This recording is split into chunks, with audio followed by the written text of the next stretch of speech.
भारतीय प्रौद्योगिकी संस्थान मंडी के शोधकर्ताओं ने भारत में सौर ऊर्जा उत्पादन के लिए सबसे टिकाऊ और लाभदायक विकल्पों की पहचान करने के लिए 5 सौर सेल प्रौद्योगिकियों का एक व्यापक जीवन चक्र मूल्यांकन किया है।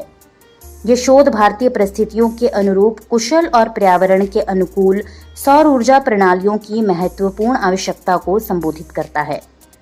यह अग्रणी अध्ययन IIT मंडी के school of mechanical and material engineering में एसोसिएट प्रोफेसर डॉक्टर अतुलधर और डॉक्टर सत्वशील रमेश पवार और डॉक्टर श्वेता सिंह द्वारा सहलिखित प्रतिष्ठित जर्नल ऑफ पर्यावरण प्रबंधन में प्रकाशित हुआ है। यह अध्ययन भारत में सौर प्रौद्योगिकियों के पर्यावरण प्रदर्शन को बेहतर बनाने के लिए निवेशकों और नीति निर्माताओं के लिए बहुमूल्य अंतर्दृष्टि प्रदान करता है। अभी भारत में उत्पादित पूरी बिजली में सोलर ऊर्जा से उत्पादित बिजली का भाग लगभग 1/3 है। प्रधानमंत्री मोदी जी के नए इनिशिएटिव मुफ्त सोलर बिजली योजना की पॉपुलरिटी के साथ पूरे बिजली उत्पादन में सौर ऊर्जा की भागीदारी और भी बढ़ने वाली है।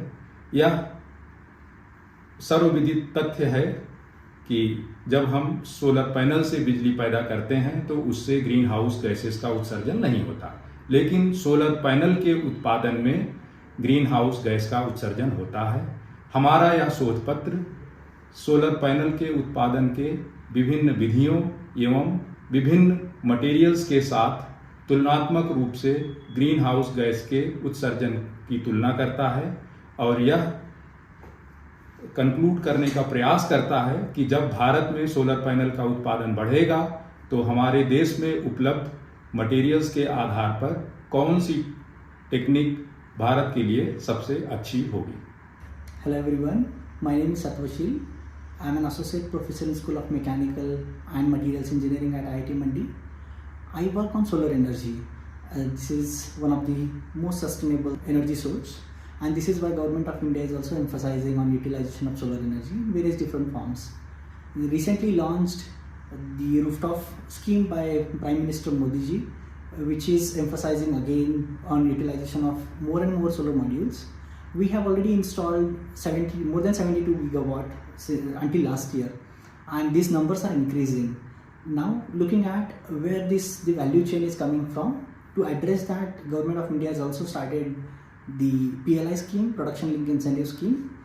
What we have done, we have tried to analyze different technologies available in the market and try to do their life cycle assessment, with which we can find what is the most sustainable solar energy module in terms of manufacturing side of it.